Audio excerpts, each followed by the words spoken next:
저희가 또 마이크를 전달해 드리겠습니다. 네, 위쪽에 우리 기자님 감사합니다.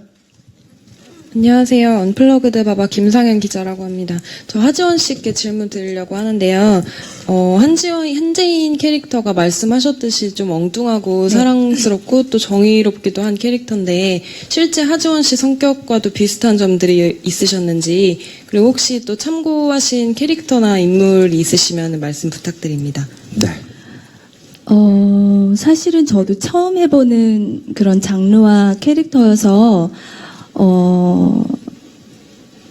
찍으면서 나랑 잘 맞네라는 느낌을 저도 받았어요. 그리고 너무 재밌었고요. 그리고 추리소설 작가이지만 어떠한 탐정의 느낌이 나는 캐릭터이기 때문에 뭔가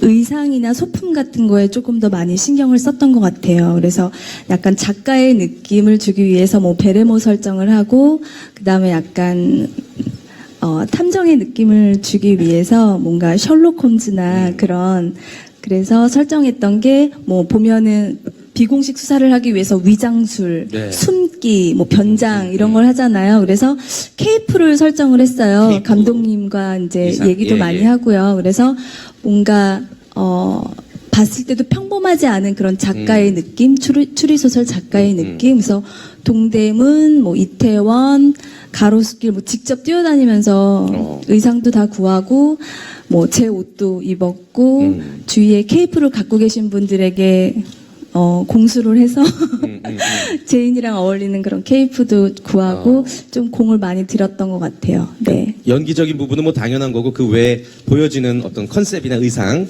네. 많은 신경을 쓰셨다, 네. 노력을 하셨다라는 말씀이셨습니다. 자, 충분한 답변이 되었을 것 같고요. 또 질문을 받아보도록 하겠습니다. 손을 들어주시면요, 저희 또 진행요원분들이 마이크를 전달해 드릴게요. 질문 있으신가요? 네, 질문 혹시 준비하실 동안 감독님께 좀 몇 가지 여쭤보겠습니다.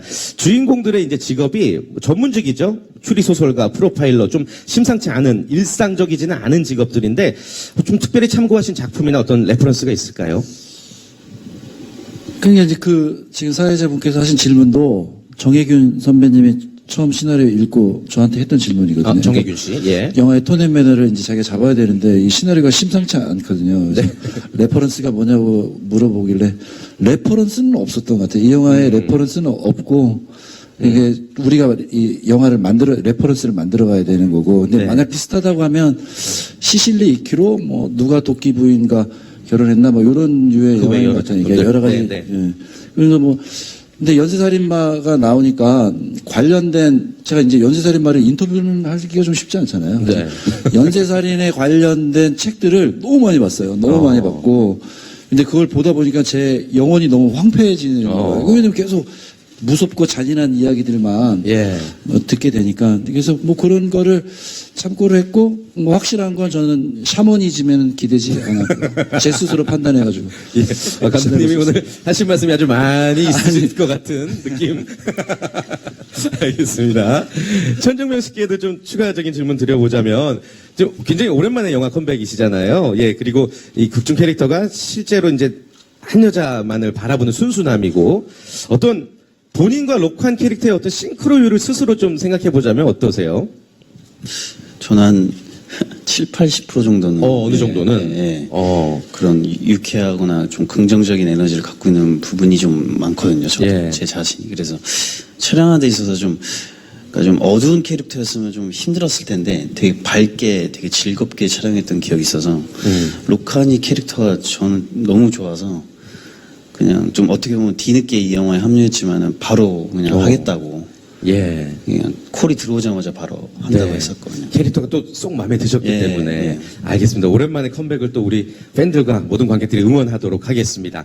자, 계속해서 또 다음 질문, 네, 받도록 하겠습니다. 질문 있으신가요? 네, 손을 들어주실까요? 네, 위쪽에 고맙습니다. 안녕하세요. KBS의 이효연 기자입니다. 감독님께 여쭤보고 싶은데요. 그 연쇄살인과 관련된 책들을 많이 읽으셨다고 하시면서 굉장히 황폐화된 느낌을 받으셨다고 아까 말씀하신 거를 이제 저 들었는데 이태원 연쇄살인 사건이 실제로 어떤 사건의 모티브가 있는 건지 궁금하고 그 끔찍한 살인 사건 속에서 어떻게 코믹을 뽑아내셨을지가 굉장히 궁금합니다. 혹시 너무 잔인한 사건을 희화하지는 않았을까라는 걱정도 좀 듭니다. 네, 일단 제가 이태원 연쇄살인 사건이라는 사건이 실제로 있잖아요. 근데 저는 그 사건하고 이 사건하고는 연관이 없어요. 근데 왜 이태원 살인 사건이라고 했냐면 주인공인 한재인이 사는 동네가 이태원이에요. 근데 이태원을 또 왜 설정하게 됐냐면 제이슨이라는 미국 그 FBI 요원을 만나기 위한, 그러니까 외국인들을 자유롭게 자연스럽게 만나기 위한 동네가 어디냐?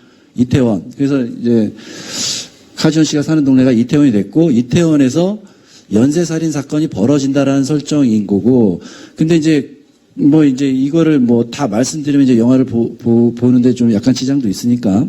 근데 그러니까 연쇄살인 사건이라고 해서 살인 사건이기 때문에 굉장히 잔인하지만 잔인하지 않게 묘사를 했고 그거를 그러니까 결국 이 영화가 힘든 게 그런저런 설정들 스릴러와 수사와 로맨틱 코미디와 이런 것들을 버무리는 게 약간 힘들잖아요. 근데 이제 그걸 잘 중도를 맞춰서 잘 이렇게 섞어서 잘 만들었던 것 같아요. 근데 실제로 우리가 아는 그 사건을 차용해가지고 하지는 않았어요. 네, 알겠습니다. 영화를 보면 또 감독님의 답변을 조금 더 이해할 수 있을 것 같습니다. 자, 계속해서 다음 질문이 있으신가요? 네, 없으면, 네, 질문 위쪽에, 네, 마이크 전달해 주실까요? 고맙습니다. 안녕하세요. 안녕하세요. 연합뉴스 영문 정주원입니다.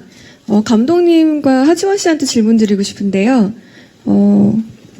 감독님 같은 경우에는 이번 진백림 씨 캐스팅한 것에서 밀어볼 때 중국 시장을 처음부터 좀 많이 고려하신 것 같은데요. 이번 부산국제영화제 때 보니까 대만 감독이 만든 영화를 상영하는데 같은 장면에 한국인은 웃고 중국인은 심각한 일도 벌어지고 했었어요. 근데 이번 목숨 건 연애를 보니까 코믹, 로맨스 이런 요소가 있어서 중화권의 친밀감은 있을 것 같은데 그래도 중화권에서 흥행 코드가 굉장히 궁금합니다. 네, 좋은 기회가 되면 여러분들께 네. 말씀드리겠습니다. 예. 네, 영어 잘하시니까요. 네, 열심히 공부하고 있습니다. 알겠습니다. 자, 감독님께도 이제 질문 주셨죠?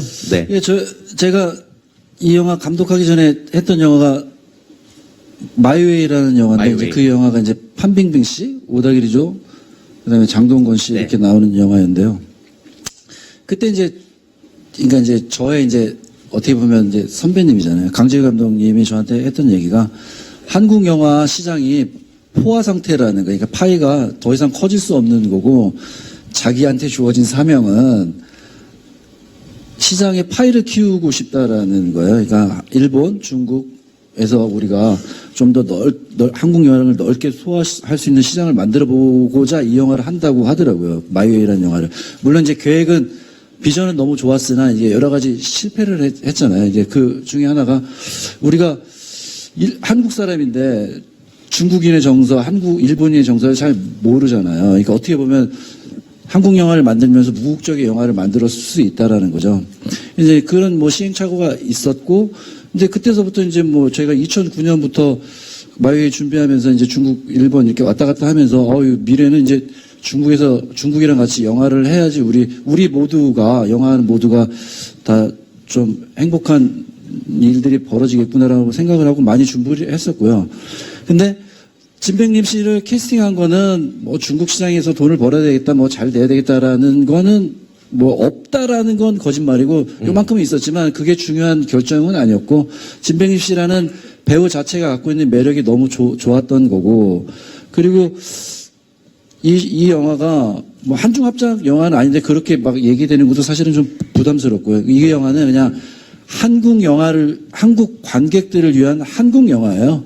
근데 이게 진백님이란 중화권 배우가 나와서 중국에서 좋은 반응이 있으면 좋은데 네. 일단 지금 한국 영화 하지만 중국이랑 조금 연결고리 진백님 씨라는 연결고리가 있어서 많이 이렇게 홍보되고 또 많은 관객들이 봐줄 수 있으면 고맙지만 저는 그냥 거창하게 아시아 또는 글로벌한 영화를 만들겠다라고 생각하진 않고 작업을 했습니다. 네, 감독님의 솔직한 답변 들어볼 수 있었습니다. 자, 시간이 많진 않지만 질문이 있으시다면 하나 정도 더 받아볼 수 있을 것 같습니다. 어떻습니까? 있으신가요? 네, 알겠습니다. 자, 이상으로 질의응답은 모두 마치도록 하겠고요. 이제 드디어 12월에 목숨건연애가 개봉을 합니다. 네, 뭐 여러 가지 사정 때문에 이제 12월에 개봉을 하게 됐는데 너무너무 오래 기다렸습니다. 우리 관객들이요. 그렇죠? 네, 좀 오늘 또 기사를 통해서 영화를 접하게 될 우리 예비 관객들에게 감독님부터 마지막 인사 말씀 부탁드릴게요. 일단은 저는 재밌게 만들려고 노력했습니다. 재밌게 만들려고 노력했고 현장도 그래서 현장의 분위기가 굉장히 중요하거든요. 우리가 현장의 분위기가 재밌고 우리끼리 뭐 소통을 잘 하면 그것들이 관객들한테 전달된다고 믿고 있거든요. 그래서 우리는 너무 재밌고 재밌는 현장에서 재밌게 만들었으니까 이 우리의 어떤 이런 즐거운 행복한 기운들이 스크린을 통해서 관객들한테 좀 잘 전달됐으면 좋겠습니다. 네, 감사합니다, 감독님. 하지원 씨도 마지막 인사 말씀 부탁드릴게요. 네, 12월 겨울에 여러분들이 정말 마음 편히 재밌게 보실 수 있는 영화고요.